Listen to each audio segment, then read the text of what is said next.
প্রিয় শিক্ষার্থী বন্ধুরা, অ্যাডমিশন টেস্টগুলোতে সাধারণত নাউন থেকে 4 ধরনের কোশ্চেন আসে এবং এই 4 ধরনের কোশ্চেনের বাইরে কিন্তু তেমন কোনো কোশ্চেন আসে না। এবার আসো আমরা এই 4 ধরনের কোশ্চেন থেকে আমরা আজকে প্রথম যে টাইপটা আছে সেটা নিয়ে একটু আলোচনা করি। খেয়াল করো, এখানে একটা কোশ্চেন আলোচনা করা আছে, which one is an abstract noun. এই কোশ্চেনটাকে একটু যদি আমরা খেয়াল করি তাহলে কিন্তু আমরা বুঝতে পারবো যে এই কোশ্চেনটা আসছে হলো নাউনের যে 5টা ক্লাসিফিকেশন আসে সেখান থেকে। দ্যাট মিনস কি, আমাদের যে অ্যাবস্ট্রাক্ট নাউন আছে এইখানে আমাদের কি হতে পারে, প্রপার নাউন আসতে পারে বা কমন নাউন আসতে পারে, কালেকটিভ নাউন আসতে পারে অথবা ইভেন ম্যাটেরিয়াল নাউন আসতে পারে। এই সবগুলা ক্ষেত্রেই কিন্তু আমাদের অ্যাপ্রোচটা সিমিলার হবে। তোমরা অলরেডি জানো যে আমাদের প্রপার নাউন কাকে বলে। দেখো, আমরা কাউকে ডাকার জন্য অথবা চেনার ক্ষেত্রে যে নামটা মনে রাখি সেটাই কিন্তু আমাদের প্রপার নাউন। যেমন ধরো আমাদের রহিম, করিম, জব্বার, সলিম, অথবা ধরো যে মেয়েদের মধ্যে আমরা যদি বলি যে নৌশিন, সাদিয়া, হালিমা, তুলি, অথবা আমরা বলতে পারি যে পদ্মা, মেঘনা, যমুনা, এই সবগুলাই কিন্তু প্রত্যেকের ডাকনাম এবং এটা খুবই সহজভাবে আমরা আইডেন্টিফাই করতে পারি যে এটা একটা প্রপার নাউন। এবং অনেকটা এই কারণেই, সহজ হওয়ার কারণেই আমাদের পরীক্ষাগুলোতে এই প্রপার নাউনটা তেমন বেশি আসে না। তাহলে পরীক্ষাগুলোতে আসে কি, পরীক্ষাগুলোতে আসে হলো কমন এবং কালেকটিভ নাউনটা তুলনামূলকভাবে বেশি। তাহলে এবার খেয়াল করো, আমরা যদি এই যে এতগুলো নাম বললাম, এই নামগুলোর মধ্যে থেকে ধরো আমরা রহিমকে নিলাম, এই রহিমকে আমরা যদি বয় বলি তাহলে কি রহিম রাগ করবে? ডেফিনেটলি না, রহিম কিন্তু রাগ করবে না। অথবা ধরো যে ওই যে করিম, ফাহিদ, জব্বার, যাদেরকেই নেই, এই সবাইকে আমরা যদি বয় বলি তাহলে কি তারা রাগ করবে? ডেফিনেটলি না। আবার আমরা ধরো যে সাদিয়া, নৌশিন, হ্যাঁ, এদের এই মেয়েদের মধ্য থেকে তাদের যে কোনো একজনকে যদি আমরা বলি যে গার্ল, তাইলে কিন্তু এটা রাগ করার কোনো কিছু নাই। হ্যাঁ, হয়তো গার্লকে যদি আমরা বয় বলি সেটা একটা রাগ করার বিষয় হতে পারে, সেটা একটা ভিন্ন বিষয়, কিন্তু গার্ল বললে সাধারণত তারা রাগ করবে না। অথবা ধরো যে আমরা যেই নদীগুলোর নাম বলছিলাম, রাইট, পদ্মা, মেঘনা, যমুনা, এই সবগুলারকে আমরা যদি, অথবা তাদের যে কোনো একটাকে আমরা যদি রিভার বলি, সেই ক্ষেত্রে কি আমাদের বুঝতে কোনো সমস্যা হবে? ডেফিনেটলি না। তার মানে আমরা এখানে কি করলাম, আমরা এখানে তাদেরকে একটা জেনারেল নামে জানলাম, লাইক সবগুলা ছেলেকে আমরা বয় বললাম, বা এই সমস্ত ছেলে গোষ্ঠীকেই আমরা কি করলাম, বয় নামে জানলাম, বা একটা জেনারেল নাম দিলাম, বা একটা কমন নাম দিলাম। ঠিক আছে, তাহলে এই যে কমনলি আমরা তাদেরকে বয়, গার্ল অথবা রিভার অথবা ওমেন, ঠিক আছে, এই নামগুলোতে জানতেছি, এইটাই হইলো আমাদের কমন নাউন। এবার আসো, আমরা যদি খেয়াল করো, আমরা এখানে বয়, গার্ল, এদের মধ্য থেকে আমরা যদি 2 জন, 3 জন এরকম নিয়ে একটা গ্রুপ বানাই, খেয়াল করো, গ্রুপে কিন্তু আমরা একজন মানুষকে নিয়ে কিন্তু সাধারণত কোনো গ্রুপ হয় না। গ্রুপ মানেই কিন্তু আমাদের বেশ কিছু মানুষকে কালেক্ট করে একটা জায়গায় জড়ো করে একটা গ্রুপ বানাই। অথবা ধরো যে আমাদের এই যে ছেলেদের মধ্য থেকে আমাদের ক্রিকেট টিমের মতো করে 10-11 জনকে নিয়ে আমরা কি করলাম, একটা টিম বানাইলাম। অথবা ধরো আমরা মাঝে মধ্যে আমাদের বিভিন্ন কিছু পরিচালনা করার জন্য আমাদের কমিটি বানাইতে হয়। ঠিক আছে, এই কমিটিটা কিন্তু আমাদের আলোচনা করার ক্ষেত্রে খেয়াল করো একটু, কমিটি স্পেলিংটা আমাদের একটু খেয়াল করতে হবে।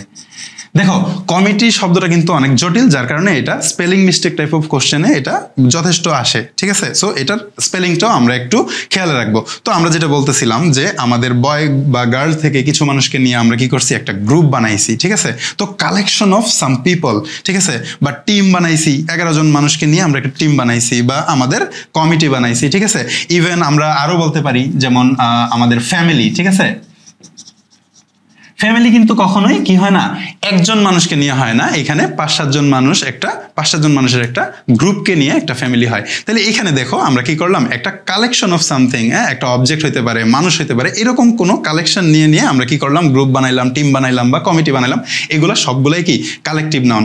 একইভাবে আমাদের আর্মি আছে বা পুলিশ বাহিনী আছে, ঠিক আছে, এই শব্দগুলোও কিন্তু কালেকটিভ নাউন। কারণ কি, আমরা অনেক মানুষকে একসাথে করে আমরা একটা পুলিশ বাহিনী বা আমাদের সেনাবাহিনী বানাই। এবার আমরা চলে আসি ম্যাটেরিয়াল নাউনে। খেয়াল করো, ম্যাটেরিয়াল নাউনটা কিন্তু অনেক ইজি। দেখো, আমার পিছনে জাস্ট এই যে ব্ল্যাক এই বোর্ডটা আছে, বোর্ডের এই যে কালো অংশটা, এটা কিন্তু লোহার তৈরি বা আয়রন। আবার ধরো কেউ গোল্ডের চেইন পরি, অথবা ধরো আমাদের সারাউন্ডিংসে আমরা oxygen, carbon dioxide, hydrogen, nitrogen, এইরকম সব কিছু ম্যাটেরিয়ালস আছে, এইগুলাই কিন্তু আমাদের ম্যাটেরিয়াল নাউন। এটা সাধারণত খুবই ইজি, যার কারণে পরীক্ষাতে তুলনামূলক কম আসে, তবে আসে। কারণ হলো আমরা মাঝে মধ্যে দেখা যায় যে এক্সাম হলে একটু প্রেসারে থাকার কারণে সাধারণত সাধারণত কিছু জিনিসকে আইডেন্টিফাই করতে পারি না। দেখো আমরা সাধারণত যে নাউনগুলো আছে ওইগুলা পঞ্চ ইন্দ্রিয়ের কোনো না কোনো ইন্দ্রিয় দিয়ে আমরা বুঝতে পারি, ঠিক আছে? পঞ্চ ইন্দ্রিয় বলতে বোঝায় আমরা শোনা বা দেখা, টাচ করা, ঘ্রাণ নেওয়া, স্মেল নেওয়া, ওকে, অথবা টেস্ট নেওয়া।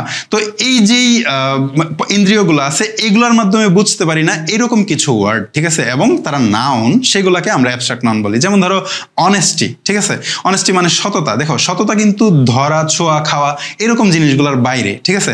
অথবা ধরো ব্রেভারি, ঠিক আছে? বা কারোর কাইন্ডনেস, আমরা কিন্তু কারোর দয়া এটা দেখতে পারি না, হয়তো দয়ার রেজাল্টটা দেখতে পারি কিন্তু দয়াটাকে কিন্তু দেখতে পারি না বা মেজারও করতে পারি না, ঠিক আছে? এটা আমরা কিছুটা মানসিকভাবে অনুধাবন করতে পারি। এই সমস্ত যে নাউনগুলো আছে এগুলোই হলো আমাদের অ্যাবস্ট্রাক্ট নাউন। অ্যাবস্ট্রাক্ট নাউনকে বোঝার জন্য আরেকটা ওয়ে আছে, সেটা হলো সাফিক্স। খেয়াল করো, আমাদের কোনো শব্দের পরবর্তীতে যেই শব্দ অংশগুলো যুক্ত হয় সেটাকে আমরা সাফিক্স বলি। এই সাফিক্স যেমন ধরো আমাদের হুড, এই হুড যদি কোনো শব্দের শেষে যুক্ত থাকে তাহলে সেটাকে আমরা অ্যাবস্ট্রাক্ট নাউন হিসেবে আইডেন্টিফাই করব। যেমন ধরো আমাদের বয়হুড, ব্রাদারহুড, ওমেনহুড, ঠিক আছে, চাইল্ডহুড, ঠিক আছে, এই শব্দগুলো কিন্তু আমাদের অ্যাবস্ট্রাক্ট নাউন। আবার ধরো যে আমাদের কারোর জীবন দর্শন, ঠিক আছে, যেমন ধরো কেউ সমাজতন্ত্রে বিলিভ করতে পারে বা কেউ ইসলামে বিলিভ করে বা কেউ হিন্দু ধর্মে বিলিভ করে, তাদের এই ক্ষেত্রে কি ইংলিশটা দাঁড়াচ্ছে কি যে হিন্দুইজম, ইসলামিজম, দ্যাট মিনস খেয়াল করো, বা সোশ্যালিজম, দ্যাট মিনস আমাদের যেই আইএসএম, ইজম, খেয়াল করো, এই যে ইজম এইটা যদি কোনো শব্দের শেষে যুক্ত থাকে তাইলে কিন্তু সেটাকেও আমরা অ্যাবস্ট্রাক্ট নাউন হিসেবে আইডেন্টিফাই করব।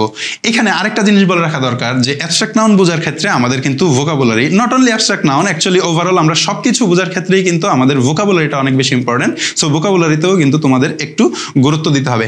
এবার চলে আসি আমাদের যেই কোশ্চেনটা আছে সেটাকে যদি আমরা সলভ করি। খেয়াল করো এখানে যে বয়টা আছে, বয়টা কিন্তু আমরা অলরেডি আলোচনা করছি, বয় একটা কি কমন নাউন। এবার আসো চাইল্ড, খেয়াল করো চাইল্ড বলতে আমরা কি বুঝি, আমাদের বাচ্চা সবাইকে বুঝি, কিন্তু খেয়াল করো যে আমাদের এটা ছেলে বাচ্চা হোক, ইভেন মেয়ে বাচ্চা হোক বা বাচ্চা, এই যে যত সব আছে সবাইকে কিন্তু আমরা চাইল্ডের মাধ্যমে বুঝতে পারি। সো এটাও কিন্তু একটা কমন নাউন। এবার দেখো যে ফ্যামিলি, খেয়াল করো আমরা অলরেডি আলোচনা করছি যে ফ্যামিলি কি হয়, একটা কালেকশন অফ মেম্বার্স নিয়ে আমাদের ফ্যামিলিটা হয়। সো এটা একটা কি, একটা কালেকটিভ নাউন। এবার ফাইনালি আমাদের হলো চাইল্ডহুড। দেখো এটা কিন্তু আমাদের দুইভাবে আমরা বুঝতে পারি। ফার্স্ট অফ অল আমাদের হুড অংশটা আছে, যেটা আমাদের সাফিক্স থেকে আমরা বলছি যে হুড থাকলে এটা আমরা অ্যাবস্ট্রাক্ট নাউন হিসেবে আইডেন্টিফাই করতে পারবো। অথবা আমরা এটার বাংলাটা যদি খেয়াল করি যে শৈশব, ঠিক আছে, শৈশব অর্থ কিন্তু আমাদের, এটা কিন্তু আমরা পঞ্চ ইন্দ্রিয়ের মাধ্যমে এটাকে বুঝতে পারি না। সো এটা একটা অ্যাবস্ট্রাক্ট নাউন। আশা করি ব্যাপারগুলো তোমরা বুঝতে পারছো।